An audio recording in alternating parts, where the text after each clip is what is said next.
today we're very excited to have Professor Basudeb or Basu, as he has been going by while visiting us, give us the CITA seminar. He's currently a professor at the Tata Institute for Theoretical Physics in Mumbai, where he also obtained his PhD.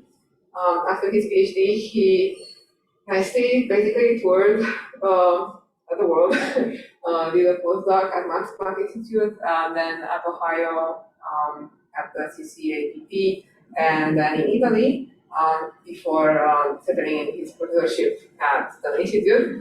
And he's an expert on dark matter and neutrino physics. And we are looking forward to hearing about your talk on stars as laboratories for physics. Thanks a lot. Am I audible at the back? Oh, fantastic. Okay, yeah, so thank you for the nice introduction. Thanks to many of you for hosting me. I know you've been helping out in different capacities. It's been lovely. I've been here for almost 2 weeks. Of course, not all of that here, but I had the great opportunity of attending some of the gravitational wave, what should we call it, afternoon seminars or sessions with Phil Landry. That was lovely. Okay, so I see something connecting. So I don't know what's going on. Oh, your Zoom connection dropped. But I'm on the network. Yeah. Okay. Oh no.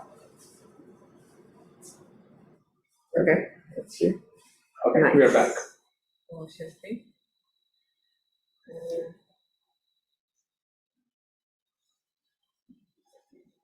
Okay, so we're back. I think let's assume that people can hear us. Yeah.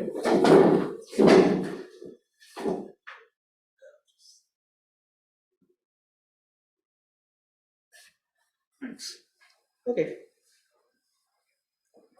Okay, so thanks for having me. It's been lovely. I want to tell you a little bit about my research. Mostly I work in the area of astroparticle physics. I'll tell you about two different things today, but both under the same philosophy of using stars as test beds for learning more about fundamental physics. Okay. So, but before I begin, I just want to give you a sense of where I come from. So this is our institute. That's the Tata Institute of Fundamental Research. It's right on the Arabian Sea on the western coast of India. And we are on the 3rd floor over here. It's a beautiful Bauhaus building. Apologies for the pixelized photograph. There are 5 of us working on cosmology. Some of them are actually from CITA. So he was a postdoc at CITA. Many of us have collaborators at CITA. So we have prior connections. And we also have another department on the 2nd floor, which is pure astronomy. Okay, so we have a lot of astronomy going on. Any of you ever in Mumbai, have any chances of moving through Mumbai, please do come visit us. All right. So this talk is divided into 2 parts. Okay. I told you that I want to, tell you the story about how stars can be used as laboratories for fundamental physics. The first part of my talk is going to tell you how to do that for physics, fundamental physics that we already know, but haven't tested. And the example is neutrino-neutrino interactions. So in the standard model of particle physics, which describes all interactions as we know it currently, there is a very clear, super precise predictions for how neutrinos interact with each other. But this is so weak that it can never be tested in a lab. Because you can't make enough neutrinos interact with other neutrinos in any sort of lab setting. So this has never been tested and possibly will never be tested in the lab. But stars provide you a way of testing this fundamental feature of the standard model of particle physics, the interaction between neutrinos, which is mediated by the W and the Z bosons. Okay? And this is just the weak interactions, the same things that are responsible for radioactivity. So we know what we expect, but we can test it for the first time using stars. Okay, so that's half the story. The second half of my talk is about beyond the standard model physics.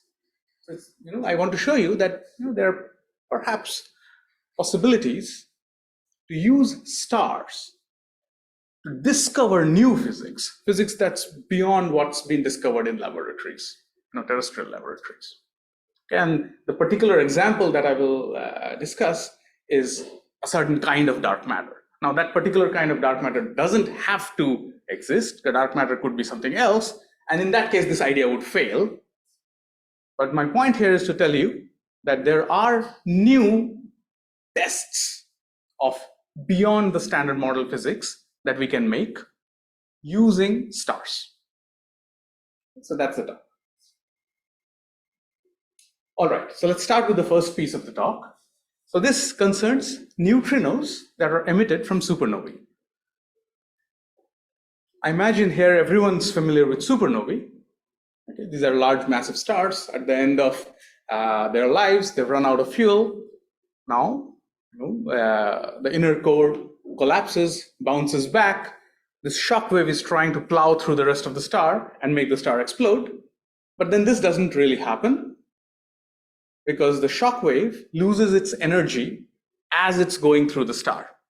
So what happens is that the iron nuclei are broken apart, and this binding energy has to be provided by the kinetic energy of the shock wave. In this process, the shock slows down and in fact stalls.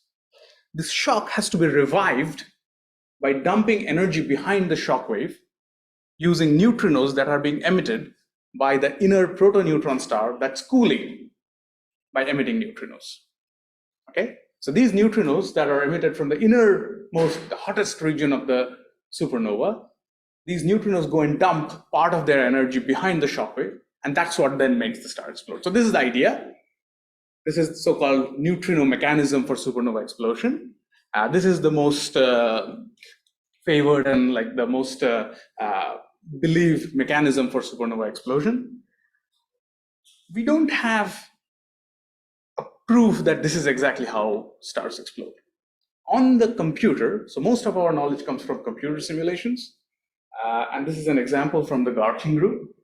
And what you're seeing, is this a pointer? Yeah, so what you're seeing, 6 panels here. 3 columns are 3 phases of the supernova explosion. So the first 20 milliseconds or so over here, there's this peak, then the first second or so, and then the first 10 seconds or so. And these are physically different epochs in the explosion of a star. This is when the star is de-leptonizing. Basically, protons and electrons are combining and emitting neutrinos, and protons are becoming neutrons.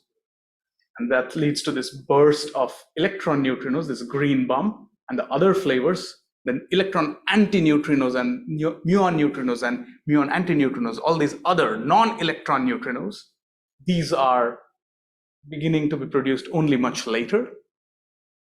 At later stages, you can see that the luminosities and the average energies of these different flavors of neutrinos are different, and they change in some particular way. All of this can be explained if you know a little bit about how each neutrino interacts with the medium. But my point is simply to draw your attention to the fact that there are models of how the neutrino light curves evolve as a function of time and as a function of energy for an exploding star. What data do we have?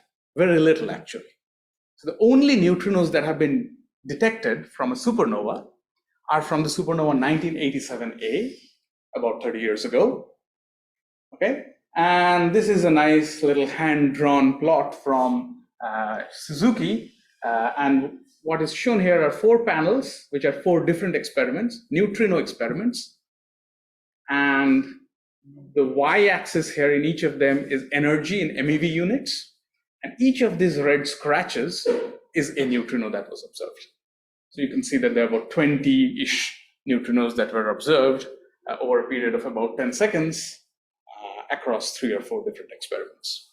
So using this very scant data, you can confirm that 99% or so of the binding energy of the exploding star goes into neutrinos. Okay, so that's nice. So we believe that the energetics are correct, and we have data for that.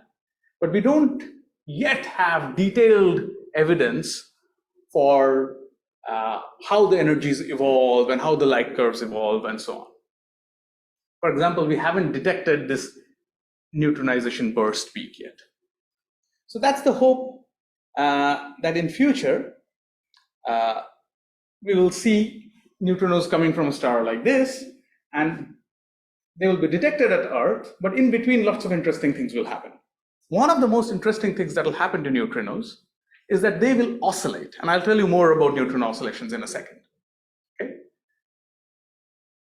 These neutrinos are not only responsible for stellar heating, which is what leads to the explosion, but they're also responsible for element synthesis in the star. So understanding the behavior of neutrinos from supernovae is super important if you want to understand the abundance of certain R process elements, because we believe at least part of them are created inside supernovae. Now there is a large neutrino program spread all across the world. There are lots of detectors. Some of them are running, some planned, which are capable of detecting neutrinos. The numbers over here are the number of neutrinos that these detectors would detect if there were an explosion in the galaxy. We have an estimate for the rate of such explosions in the galaxy. It varies between 1 and 3 per century. So it's not a lot, but you could have one in our lifetime. And depending on which detector you're looking at, you're getting more or less events. They're capable of measuring different flavors. I told you that there are 3 kinds of neutrinos, and they're antiparticles.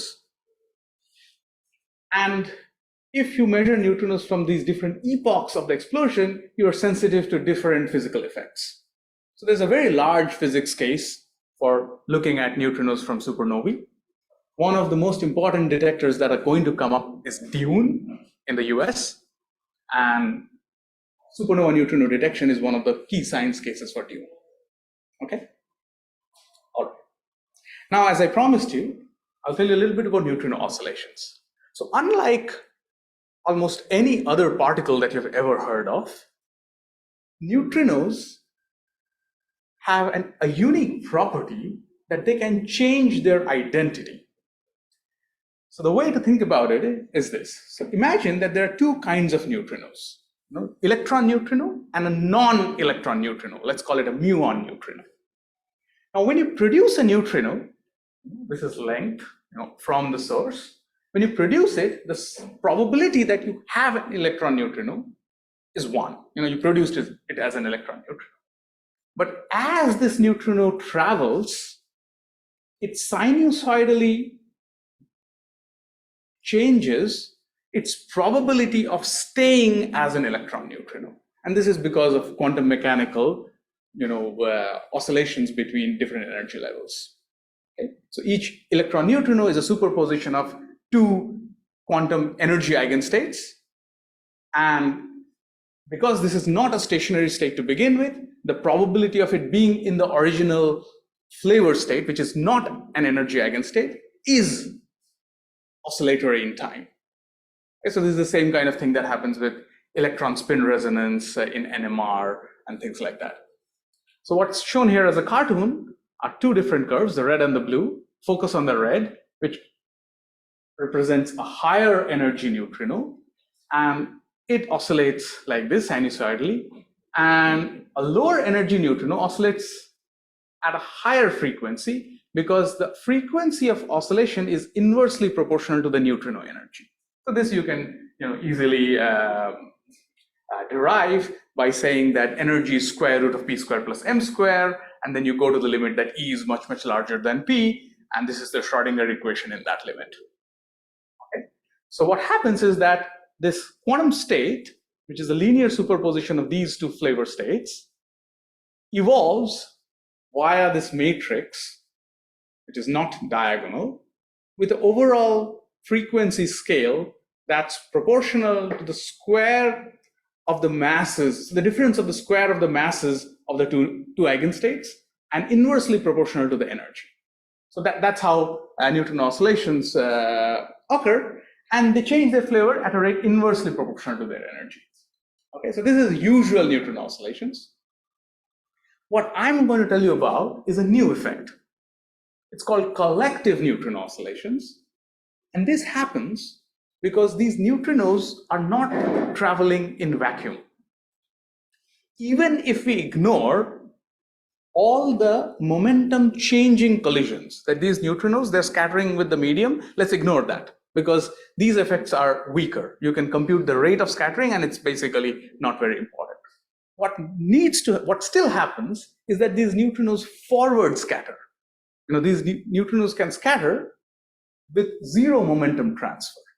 And the amplitude for that constructively interferes with free propagation and leads to a refractive index-like behavior. So photons that, let's say, travel through glass travel at a different speed than in vacuum. The reason for this is that these photons are forward scattering on the electrons in the background, and that gives it an effective mass. That's the same kind of physics that happens with neutrinos. So even if there are no real scatterings that are changing their directions, you're still getting an effect. And this effect is actually much stronger because this is an interference effect and it interferes with the amplitude for free propagation. This effect was ignored until 1992, at which point Pantaleoni realized that there was this off-diagonal element in some matrix that goes into the Hamiltonian. Okay, so he discovered that little interesting tidbit, and what that does, it changes the Schrodinger equation that I had written down. So I del T of the state is equal to the matrix times the state. These dot dot dots are the usual terms that I had already told you about. Now what you have are these extra pieces where each neutrino is forward scattering of all the other neutrinos. So this is the density matrix corresponding to all the other neutrinos. And it contributes proportional to 1 minus the cosine of the angle between them. And this factor comes because of the form of weak interactions as postulated by the Standard model of physics. Okay? So this is something that you can just get out of the Standard model of particle physics. Okay? So your Schrodinger equation, which would have normally been given by I del T of the state, is Hamiltonian acting on the state, now has an extra piece because of this forward scattering. Okay? And as you can see, this is interesting because the ith neutrino is now coupled to the jth neutrino. And you have to run over j's 1 to n, all the neutrinos at any given point. Okay? So these neutrinos give phase shifts to each other, and this couples the Schrodinger evolution equation of each neutrino. So this makes the problem collective, nonlinear in some sense, and many interesting new things happen as a result. I'll tell you that there is an instability as a result of all this. And the instability basically boils down to saying that if I linearize this equation, is there a complex eigenvalue? This is a linear stability analysis type argument. And if there is indeed a complex eigenvalue, it basically means that the flavor changes very rapidly, okay, exponentially in time. And that's something new that wouldn't happen without this study. Okay, this is of course a cartoon. Okay, so this is a cartoon equation. The real equation that we have to solve is much more complicated. It's a really complicated equation, and I want to draw your attention to all the complexity that you have to go through.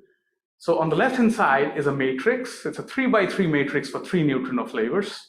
It's being acted upon by the Liouville derivative. There's a del T, and there's a V dot grad. Sorry, this should be a del X. So it's a derivative, gradient in space. And then on the right-hand side are commutators, as you expect in quantum mechanics, of the density matrix with something that looks like the Hamiltonian, which has the 1 over energy as I promised. Let's ignore this term. This is the effect of the background electrons, which is not important here. And then this is the effect of all the other neutrinos that I just told you about. So here is my density matrix of the neutrino that I'm looking at, and then it's being acted upon by all the other neutrinos that are labeled by Q. And then I'm summing over Q with a proportionality, with a coupling factor that's 1 minus the angle between the 2 neutrinos. Okay, so this is the full equation. It's a really hard problem because these are 4 partial derivatives, and 3 integrals, and then there's a matrix. So it's hard. So even Boltzmann equations are already hard, and this is super hard. Of course, we're not going to solve this whole problem. I'm going to give you analytical solutions to simpler versions of this problem. And then I'm going to show you some numerical solutions by assuming certain symmetries. Okay? But the important things to remember are 2 energy scales in the problem, or frequency scales, if you will. One frequency scale is the usual neutrino oscillation scale, that's delta m squared by twice e. This is the ordinary neutrino oscillations. And then there's a new scale that comes into play that I label by mu instead of omega, and that's proportional to the background neutrino density. And there's some factors in front which you can forget about. So this interplay of the 2 scales, omega and mu, are going to lead to interesting effects. What are those effects? It turns out that when mu, the neutrino density, is much, much larger than this ordinary oscillation scale, what it does, it suppresses the oscillations. So the amplitude of the oscillations, this neutrino oscillations, becomes very small. And the reason for this is basically that one of the neutrinos gets a very large mass because of this forward scattering effect, and the neutrino oscillation frequency becomes relatively large, but the amplitude is suppressed. So basically, high matter density suppresses neutrino oscillations normally. Except that sometimes you see this, that you don't see sinusoidal oscillations at all. You see oscillations that are practically staying very close, with survival probability close to 1, and very intermittently, but periodically, they swing down to almost 0 and then come back. So this is an instability. The easiest analogy that I can give, that'll put this in perspective, is what happens to a pendulum. These oscillations, normal neutrino oscillations, are mathematically analogous to small oscillations of a pendulum. These are analogous to the movement of an inverted pendulum, that you start with the pendulum, with, let's say, a rod pointing upwards like this, and then basically stays there forever, except that if it was disturbed a little bit to begin with, after some amount of time, it just swings through the bottom, and then comes and spends a lot of time up here again, and then again swings back, and it keeps doing this. Okay? So these are the instabilities that I'm talking about. The instabilities associated with motion that's reminiscent of an inverted pendulum. Okay? And this kind of motion becomes possible once you have neutrino-neutrino interactions. Okay?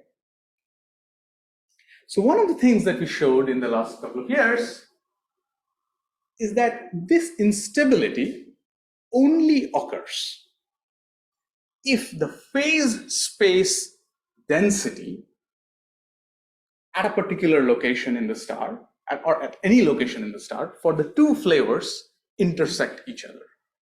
Okay? So we define a quantity which is the difference of the phase space distributions of the 2 flavors, nu e minus nu mu. And for the antineutrinos, you do it with an opposite sign. And this quantity, G sub gamma, which is basically the difference of the phase space distributions of the 2 flavors, if it has a change in sign, which is to say that these 2 functions intersect each other at some momentum, then and only then do you get the instability that I talked about.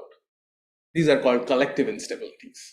And so what's being shown here in the 3 cartoon diagrams is you have 3 axes. These are the 3 momentum directions. Px square plus py square plus pz square is energy square, because masses are very small for neutrinos. And what's colored blue is when this thing takes a positive sign, and it's colored red when this thing takes a negative sign. So what this is telling you is that there is more of nu e at lower energies and more of the other flavor, nu mu's, at higher energies. So this boundary between the blue and the red corresponds to a crossing in the G sub gamma. The G sub gamma crosses 0 at these momenta. Okay? Another kind of crossing that you could have is, let's say, this is the direction that's pointing outwards from the star. And in this region, you have a deficit of the electron neutrinos, which is why you have a red. And in the backward directions, you have an abundance of electron neutrinos, which is why they're colored blue. And in general, you could have pockets which are, red and blue. And so the sign can change in some complicated way, and that's here. But let's focus on these two simple toy cases where either there is a change of the abundance of flavors as a function of energy or as an angle of emission from the normal to the surface, let's say, of the neutrinosphere. Why will these crossings happen? Okay, so there is a theorem that we can prove, and it basically boils down to writing the equations of motion, linearizing them, and then you get some matrix, and you have to prove that the eigenvalues of those matrix can be negative only if certain conditions on the phase space densities are obeyed. So that's a proof. You can look up the full proof. I don't want to go through the proof, but this is a theorem that we proved. This is the reference. Can you clarify this? Refer only to two different flavors? Only? Does this refer only to two different flavors in a pair, or can it be the same flavor? No, they have to be different flavors, because if they're the same flavor, of course, this is exactly zero, right? So there are three flavors of neutrinos. Any two flavors have to have a crossing. So I'll tell you a bit more about that in a second. So here's a sketch of the proof. So you linearize the equation of motion, Fourier decompose it, ask for a certain matrix to be positive, blah, blah, blah. Okay, this is boring. Okay, but this is the physically interesting part. Let's look at the x-axis. This is energy, and this is the flux. Okay, the three different colors correspond to three classes of neutrinos. So we will separate out the electron neutrino, the electron antineutrino, and all the others, these four. Okay, so there are actually 6 neutrinos, 3 flavors and their antineutrinos, but the mu, tau, and their antiparticles behave identically. Okay, so the reason is the temperature in the star is much lower than both the muon and the tau mass. So basically, these 4 flavors behave identically. Now notice that the electron neutrino has lower average energies than the electron antineutrinos, than the muon neutrinos, and this has to do with the fact that these electron neutrinos have more interactions with electrons, and you have electrons in the star. So they escape from the star from a larger radius than the non-electron flavors, which escape from deeper within where they're hotter. Okay, which is what explains. And you can see that there is an intersection between their phase space, between their energy whatever occupation numbers, and that's the crossing. Okay. Similarly, picture yourself standing just a few centimeters away from the core, from the neutrinosphere of a supernova. And these circles are polar plots of how many neutrinos are emitted in which direction. The 3 different colors again correspond to 3 different flavors. The blue corresponds to the electron neutrinos, which has decoupled the last because it has the most interactions. And as a result, its occupation along different directions is almost equal in every direction. It's isotropic. So that's why the polar plot looks like a circle. But at that point, the non-electron flavors have already decoupled, long ago, and their distribution is much more forward peaked. Okay, and this is the forward direction. And their distribution therefore looks like a forward peaked ellipse with one focus, let's say, at the same point. And this ellipse then intersects this circle, and these two are points of crossing of the phase space distributions. So actually it's a circle of crossing, because you have to imagine rotating these about the z-axis, which is a symmetry axis. So these are the interesting crossing points of the phase space distributions. And then, as I argued, once you have these crossings, you have these instabilities that allow flavor change to take place in an exponential manner. Yes, please. Is it only only the momenta at the crossings that are undergoing this instability, or is it other momenta? All the momenta. Actually, this is just the point at which the instability starts. But then the entire neutrino population is affected by this collective dynamics. Thanks for that question. This behavior as a function of angle is what's called fast collective instability. Okay, and this is something that we've worked on in the last few years, and maybe I skipped this in the interest of time.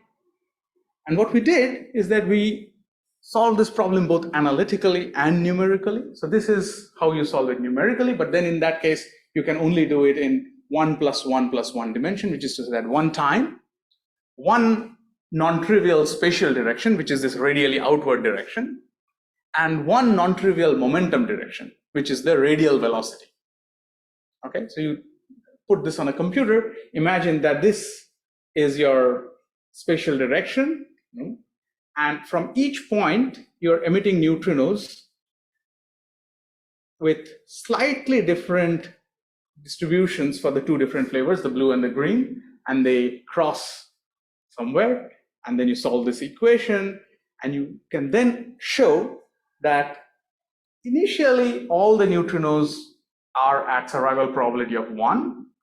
Then as a function of time and space, as they're moving forward, they oscillate a few times. You can see this stripy feature. So a couple of times this inverted pendulum swings through all the way and then goes all the way up. That's why you get this blue color again. It's coming back to its original state. But then eventually, as a function of space and time, you see this weird turbulence-like feature. And that's happening because all these neutrinos are no longer oscillating in phase. So there's some decoherence. And then one can actually write down some diffusion equations that model this decoherence. Okay. There are several other groups which have then subsequently found similar results. The main takeaway from all of this is that because all of these oscillations are happening on super small time and spatial scales, so this is picoseconds, this is literally sub-millimeters inside the star, what you are going to be sensitive to as an astronomer or as an astrophysicist is some sort of an average, like a smeared version, a coarse-grained version of this. And it is the same thing as saying that, well, if you have a coin and you toss it, as a function of its initial linear upward velocity and initial angular velocity, whether it lands a head or a tail is simply given by some sort of hyperbole in this plane. But then for sufficiently large v and omega, there's so many of these hyperbolae within any given delta v and delta omega that you can control that this basically looks like a 50% probability. So this is how probability arises from classical deterministic dynamics, right? And it's the same thing that's happening here. All of this dynamics is completely deterministic, in the sense of quantum mechanical deterministic. These are the probabilities of oscillation are fully deterministic. But then you have to further average, thermally average over these probabilities because you are not sensitive to such small scales. So you average over that, and what you see is some sort of mixing between the flavors. So an effective depolarization or decoherence. This is like taking two polarizations of light, which are rotating between each other because of some Faraday effect or birefringent medium. But then if you have lots of these domains of magnetic fields which are totally randomly aligned, in the end what you get is like a racemic mixture of the two flavors. Okay, so of the two polarizations. Sorry, I keep mixing up. Okay, so we can then compute how much of this mixing happens. And then this has impact on all the astrophysics that follows. So these neutrinos interact with the medium, and that leads to changes in how the star heats, how many elements are produced, and so on and so forth. So it's very important to be able to accurately compute how much of flavor mixing occurs because of fast collective instabilities. So this is something that one can do. All right, let me skip a few slides. This is for later. That's just a bunch of slides. Yeah.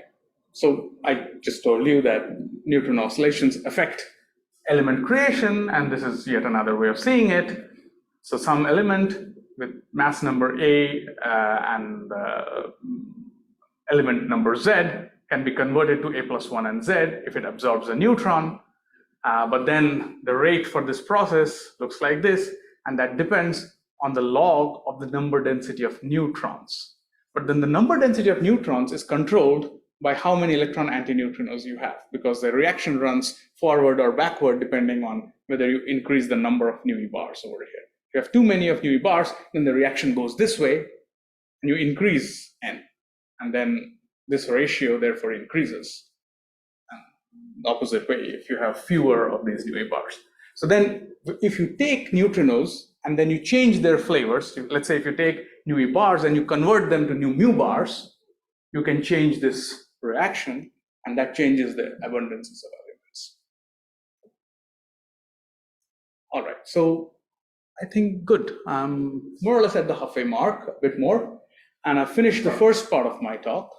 I think I've tried to give you a brief outline of how the fundamental physics of neutrino-neutrinos interactions affects neutrino oscillations inside stars and how that affects astrophysics. Heating of the star, which is proportional to the electron neutrino density, creation of elements, and a variety of other effects. Okay.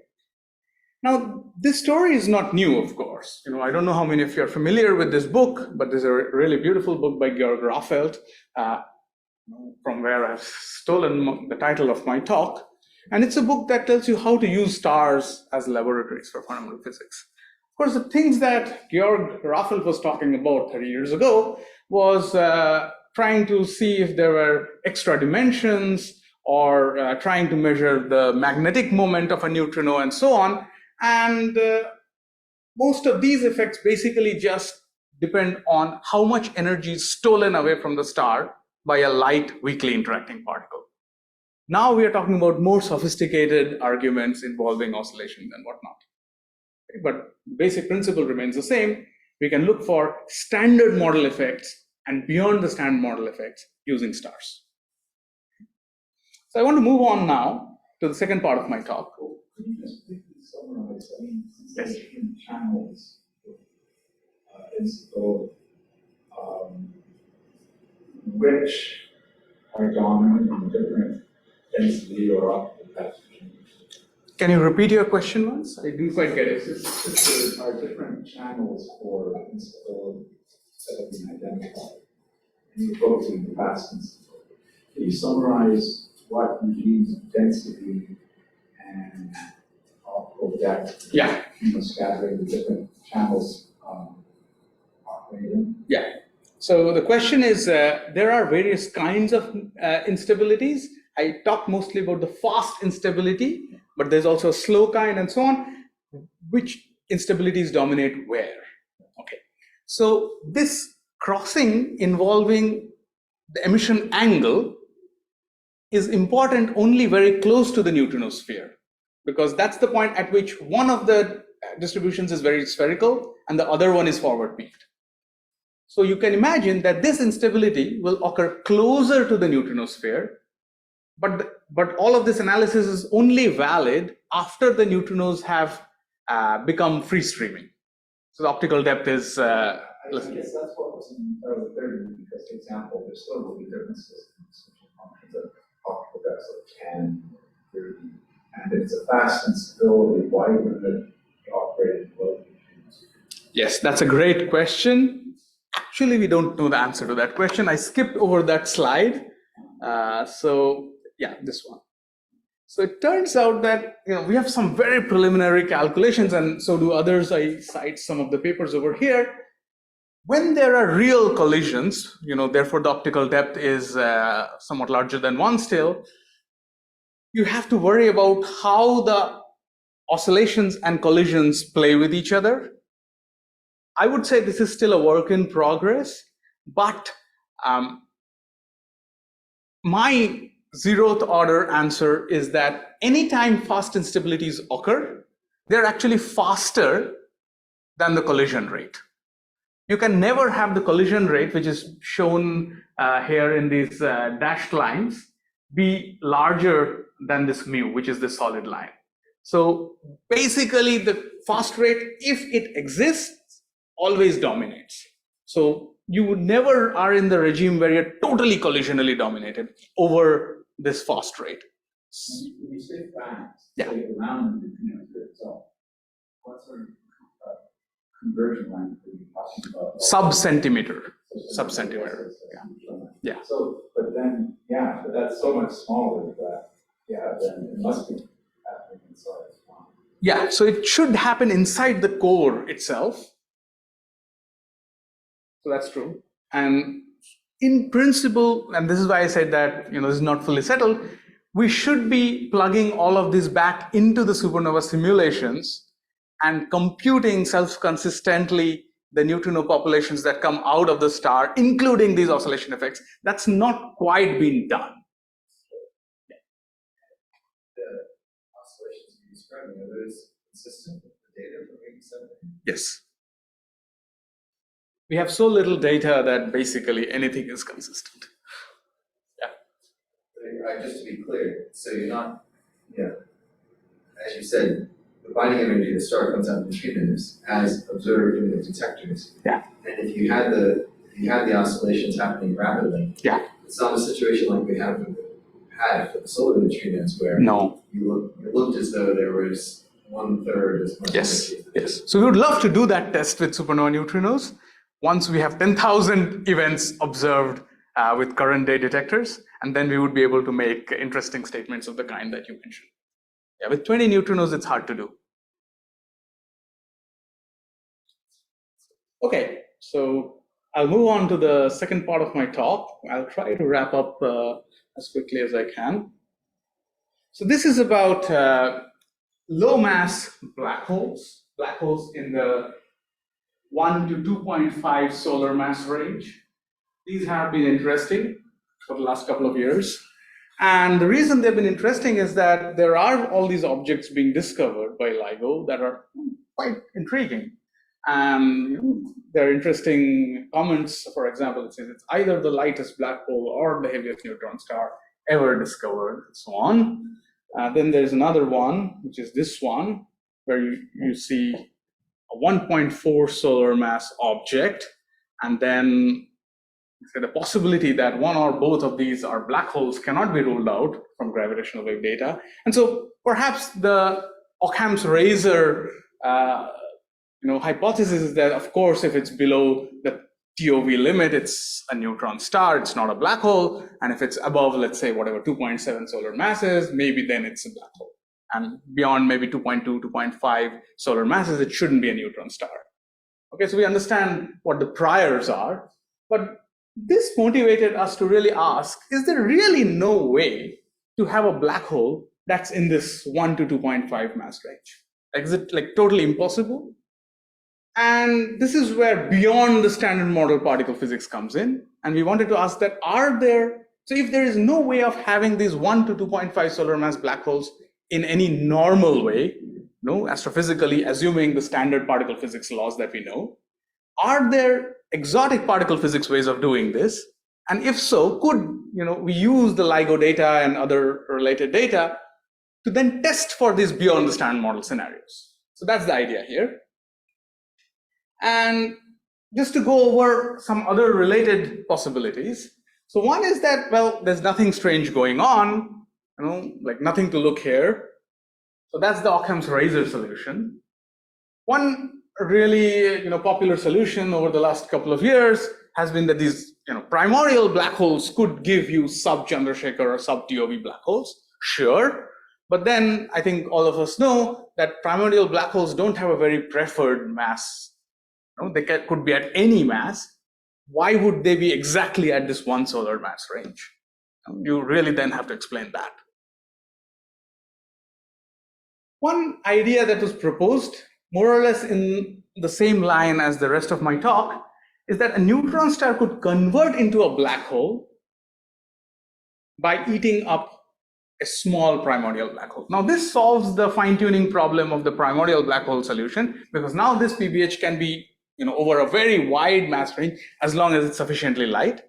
And then the black hole that you form would be at roughly a solar mass, 2 solar masses, whatever, because it's from a neutron star. So that's a really nice idea, but I was trying to discuss this in the morning that the rate is too low. So these are some of the references, you can look them up. Turns out that in principle this can happen. In practice, given the sizes of neutron stars and the number of primordial black holes that you can have, it just doesn't happen often enough. So then this idea got discarded, and people came up with this other interesting idea. It's sufficiently beyond standard model now, that a certain kind of dark matter, some particle, forms a little blob, and then it undergoes collapse and makes a black hole. Sure, why not? So we didn't like this idea very much because it was far too speculative, because it assumed different properties of this dark matter. So it had to be asymmetric dark matter with self-interactions, or it had to be able to make dark atoms and so on. And it was too much particle physics engineering going on in the model, for our taste at least. And we wanted to see if there was a simpler, more generic class of dark matter models which could give you exotic low mass black holes. And the answer we found very surprisingly was yes. That all you had to do was take dark matter and make it heavy. That's all. And then you get these same kind of things, except that the neutron star converts to a black hole, not because a primordial black hole is formed that it eats it up from within, but this neutron star to begin with accretes this dark matter and forms a tiny seed black hole at its center. So that's what I'll tell you a little bit about. Okay, so this is the main argument. So dark matter is captured in the star, creates a tiny black hole in the center, which eats the star up from inside. So therefore, you get a black hole that's roughly the same mass as the original neutron star. Okay, we call this a transmuted black hole. And then how do you look for them? That's our work. And we say that, well, the redshift dependence of the merger rate of these exotic low mass black holes would look very different from primordial black holes, and it's a little different from neutron stars. Okay, so I'll try to get to that point. All right, and the assumption that we make, so this is beyond the standard model. So this depends on making a certain assumption about the nature of dark matter, which is what we are going to test with these observations, is that the dark matter is a new particle with a largish mass and infrequent but non-zero interactions with, let's say, neutrons. Okay, and the level of the mass and the cross sections are provided here. Of course, there's a wide range around these numbers, but if these numbers mean something to you, this should give you some orientation of where we are. Okay, so this is in pictures. I love pictures. So here is my dark matter halo. Here's a cartoon of a neutron star binary in blue blobs. And these dark matter particles are being gravitationally attracted into these neutron stars. They're captured in the neutron star gravitationally once they scatter with the material inside. And eventually they go at the core, thermalize. And then if they satisfy a Chandrasekhar collapse-like criteria, then this blob of dark matter that was accumulated inside the star can become a tiny black hole. Now, I will tell you that this tiny black hole actually has a mass that's fractions of a solar mass. It could be 10 power minus 10 solar mass or something. And the reason why you can form such small black holes is because we are assuming that the dark matter is very heavy. And the minimum mass required to make a black hole is inversely proportional to some power of the particle mass. So because I've made the dark matter very heavy, I can make very small black holes. So I basically suppress the Chandrasekhar limit by m chi squared. Okay, so that's the main magic that's going on here. So you form this really tiny black hole at the center, and then this tiny seed black hole eats up the neutron star from inside, and you're left with two black holes that are roughly the mass of the original neutron stars. Okay, so that's the story. Okay, so now a little bit more meat on this story. So you can compute the accretion rate of this dark matter because you know their velocities. You know what fraction of them will be below the escape velocity of the star after one or two collisions inside the neutron star. And then once you compute this cross-section rate, following some of the older work, you can ask what is the mass accretion rate in the neutron star from this dark matter in the halo. So we do that. Okay, so what we do is we compute the flux of dark matter through the neutron star and ask what fraction of this dark matter flux goes below the escape velocity after one collision. In fact, we actually do the problem not just for one collision, but also including multiple collisions, and that was one of the new things that we did. We also included for the first time a realistic energy loss distribution after each collision. So previous literature was assuming that each collision between the dark matter and the neutron leads to an isotropic distribution. The cross-section is isotropic, which is not true. If you include any kind of realistic particle physics, this energy loss distribution is not completely isotropic, and you can account for that. So we do all of that, and that's what's mentioned here, but I don't want to drag you through the details of this, except to point out that you compute the capture rate, which is proportional to the number density of dark matter in your system, rho by m, times this whole thing, which basically has dimensions of velocity. So that basically u squared by u is a velocity, and then this is a distribution function, so and so you can check that this is basically some velocity. So n times v, and then that's overall flux. This is the number of targets.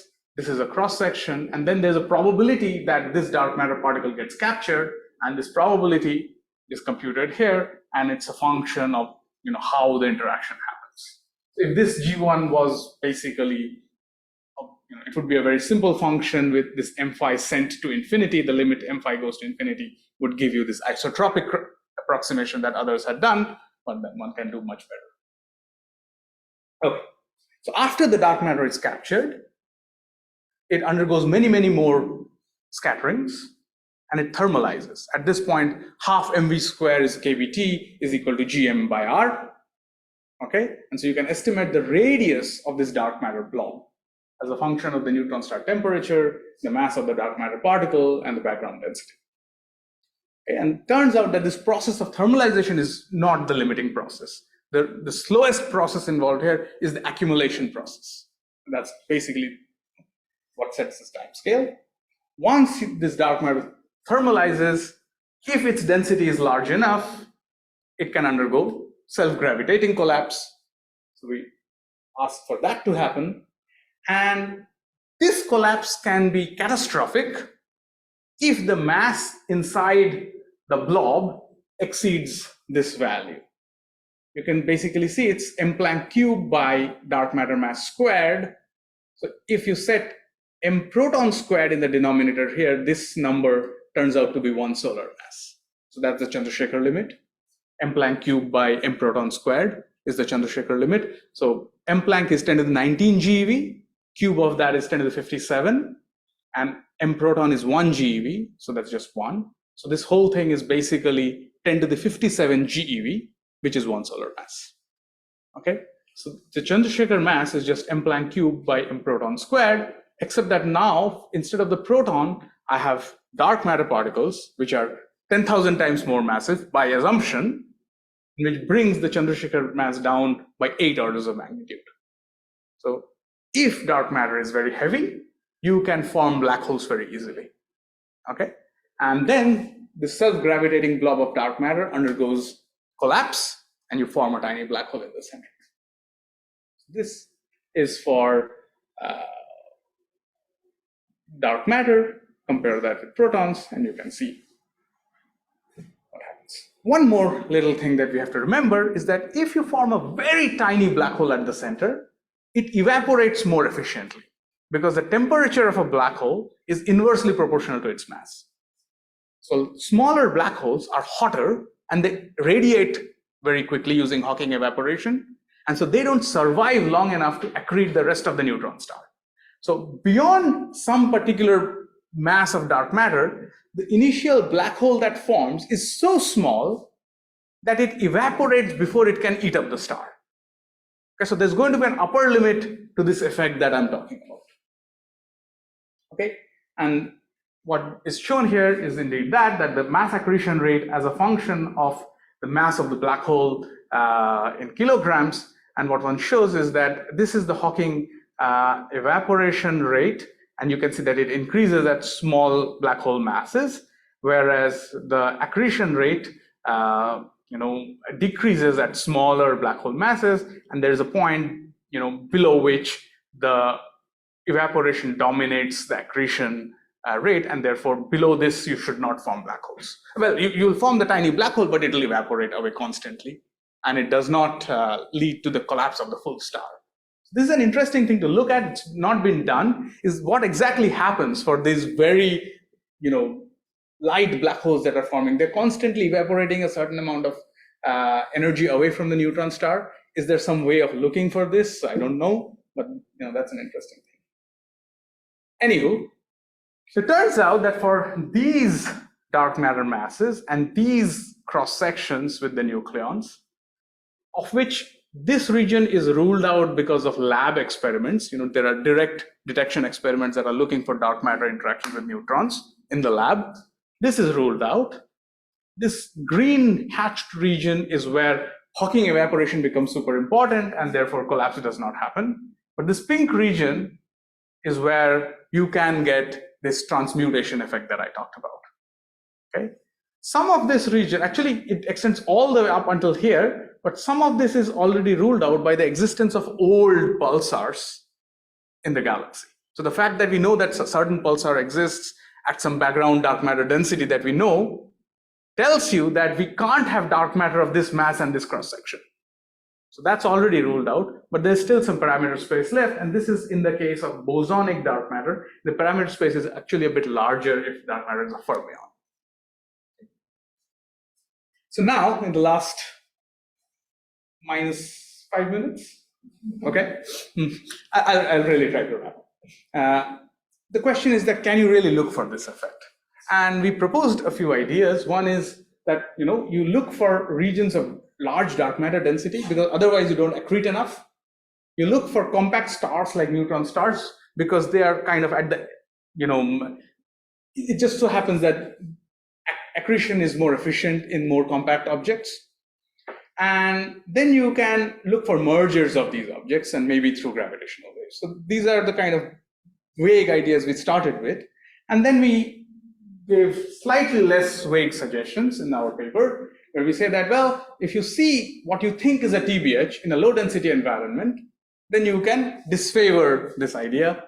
If you discover old neutron stars in dense regions, you can disfavor this idea. Coexistence of one of these TBHs with a neutron star also disfavors this idea, unless, of course, this has come from a migration. Because if two things are equally old and in an equally dense environment, how is it that one transforms and the other doesn't? So on the other hand, if you see a neutron star suddenly disappear, you really have to ask what just happened. So this is interesting, and perhaps something like Assassin, some version of Assassin, but for neutron stars. If it could continuously monitor lots of neutron stars, we could look for this. This would be smoking gun. So one can compute the merger rate of neutron stars. I think people here are familiar with some of this stuff. The rate of neutron star merger is related to how many of them form at a particular time, the delay time distribution, which is given by this, the fraction of which forms a binary, and the overall star formation rate. So this is something that gives us the neutron star merger rate. And then you can use this to compute the transmuted black hole merger rate, which is basically the same thing, but only a certain fraction of them becomes transmuted black holes, and it's the fraction that lives in dense regions. And only if the time that they have lived for exceeds the time that is needed for transmutation. So you can compute all of this, and then you plug it through the visibility, and you know that how many events you can see in advanced LIGO or ET or whatever, and these three different numbers are at low redshift, high redshift total. Okay, so the plot is worth 1,000 words, and here's the merger rate as a function of redshift. This is the neutron star merger rate, in this some particular model. This is the PBH merger rate if you assume all dark matter is made of PBHs of whatever, not all dark matter, the maximum amount of allowed dark matter at 1 solar mass. And these blue lines are what are our predicted TBH merger rates. So first of all, you can see that these lines are super different from this purple line, this magenta line. The shape's completely different. So if you look at low redshift and high redshift and you compare, you could in principle distinguish these two curves, very easily. It's more difficult to distinguish this blue curve from this red curve, but there are differences. For example, it cuts off more sharply at high redshift than for neutron stars, and this is because of the finite transmutation time. Okay, so you can look for these. Okay, so there's more that one can do. One can try to distinguish neutron stars and black holes, and I've had really lovely conversations here with many people here using tidal deformability, spin measurements, using populations of EM counterparts. And this is something that I'm going to be thinking about for the next year or so. Hopefully, I'll have more interesting things to tell you next time we meet. But meanwhile, we have a paper out, and where we're showing that if you could look at these 1 to 2.5 solar mass window using LIGO, or LVK actually, over the next decade, and you found that there were no exotic black holes at all over, let's say, this time period, you would be able to rule out this heavy dark matter model over a parameter space that's basically much larger than anything that's been done until now, and much larger than anything that will ever be done in the lab. So bringing you back to the point that stars, or in this case neutron stars, are an excellent laboratory to search for beyond the standard model fundamental physics. In this case, heavy dark matter. Okay, so this brown line is what you rule out. This is the current example bound. This has pretty strong priors. I don't take it too seriously, but this is, I would say, much more believable, this dashed line. And with that, maybe I'll end my talk. I'm super proud to tell you that most of this work was done by these two graduate students, the neutron star work. The supernova neutrino work was mostly done by these two graduate students. These are postdocs. He's a colleague of mine from ISC. It's lucky to have fantastic computing support. And I end the talk with this slide, and you can.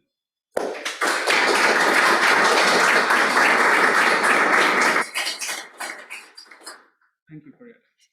Thank you so much for the awesome talk and two topics that were both mind-blowing. Questions? Yeah, can you maybe give us some more intuition for, you mentioned that the accretion on the compact objects is more efficient, but there are many more non-compact objects of solar mass, right? So when you expect regular stars to occasionally also transmute in this way? And, So your question is, let's just look at one solar mass main sequence stars. There are lots of them, and they accrete less efficiently. Is there a possibility that some of them live in a denser region of the galaxy, and therefore I see enough of these events, where if you see the amount that you accrete, right? Yeah. It has to do something with your environment, but it's also some random process. Like Yes. There's more trials of stars. Yeah. So I don't remember what the rate of, let's say, what's the number of such collapsed objects from main sequence stars. I don't immediately remember, but I remember that it was smaller. But I can look at that. It's a good question. We had looked into it. I don't have the number off the top of my head. When the neutron star would disappear, would it be by its radius shrinking little by little as the core of the dark matter increases? I don't know. Somebody who does numerical relativity should comment. So I imagine that this will look like free fall from the center of the star. So there's a tiny black hole, and the material just falls freely into the black hole, and so it's supersonic. And there, in this case, there is no bounce back, right? Because we're already at nuclear density, and unless there's a new form of matter, unless you believe that, well, nuclear matter undergoes some phase transition and you form some sort of new QCD state, which has even higher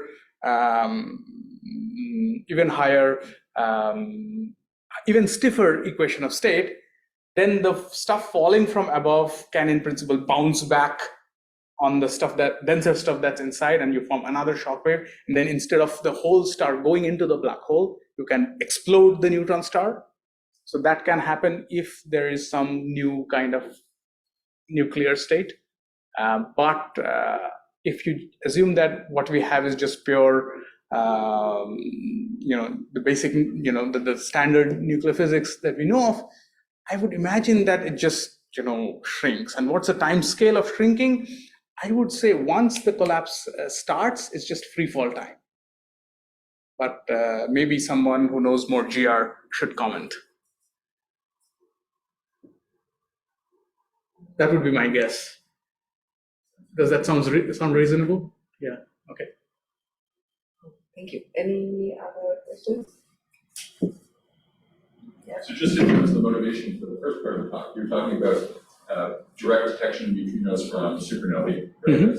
From this. These fast flavor conversion type things you might also get in the post-merger remnant of a binary neutron star merger, right? Or the appreciative remnant. Yes. So is there a prospect for using the M counterpart as a tracer of our process to probe this?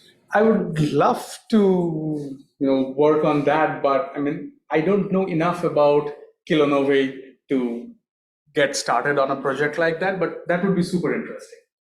There are people who have tried to do this, but okay, let me just say that I'm not an expert and I would love to learn more. But it's possible, yes. So these fast conversions are expected to occur in neutron star mergers, yes. When we plot the cross-section interaction between the dark matter and the neutrons, is that for absorption or just scattering? Just scattering. So then, do you expect the star to scatter away? Sorry. The star to scatter away? No. So what's happening is that you have your neutron star. Okay. Like the material of the star to scatter away. Yeah. Well, no. So what's happening? So imagine here is your dark matter particle. It comes and hits your neutron. It's true that the momentum of the dark matter is imparted to the neutron, and the neutron recoils. But the neutron is strongly interacting with its material, and no matter what its velocity, it basically just stops. It never gets kicked out of the star. Whereas if the dark matter does not lose sufficient kinetic energy in the collision, it'll just swing out. Does that answer your question? So the star does not get, let's say, so you're asking if the star is wiggled by all these dark matter. I was actually asking when the star collapses because you have a dark matter black hole. Like you have to have the matter of the star interact with the dark matter in the black hole. Right? So the dark matter that forms a black hole, now black hole is black hole. You're assuming it's the same type of black hole. But all black holes are the same according to GR, no? There's no two different, black holes have no hair. That's an assumption. Yeah, so so this is not a spinning black hole. It doesn't have charge. It just has mass, and all black holes, given a same mass, are the same. So I'm assuming GR, yes. Well, so once the dark matter is captured gravitationally, which is to say that its velocity is smaller than the escape speed, at that point, it interacts again and again and again with the star. Because it's basically captured and it has much more opportunity to undergo lots of scatterings.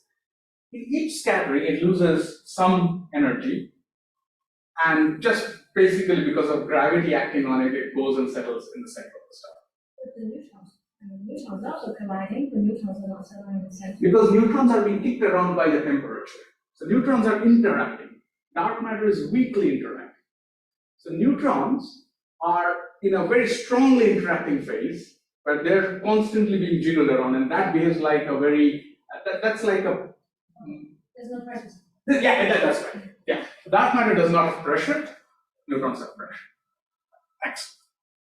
Neutron pressure doesn't come from thermal support, it's the generating. Yes. So that fermion. Yes. Right, Yes. Yes. That's true. Any other question?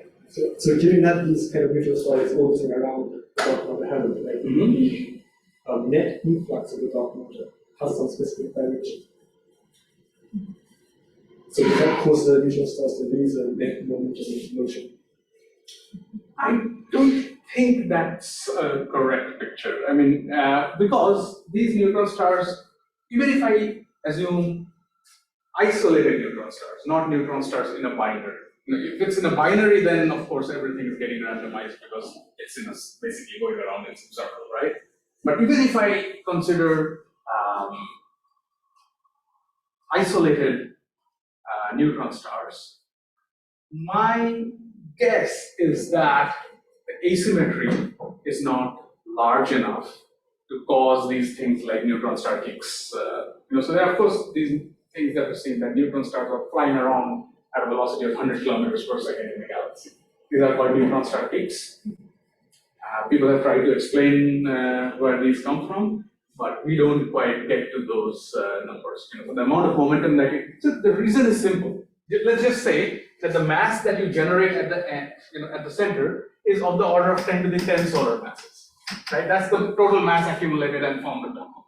Let's multiply that with 220 kilometers per second. That's the net momentum that you've imparted. This is nothing.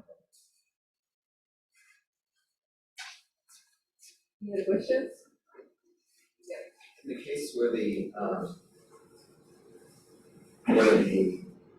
dark matter tropospheric mass is low and you evaporate before you collapse the star, is the amount of energy released significant compared with the stellar body energy?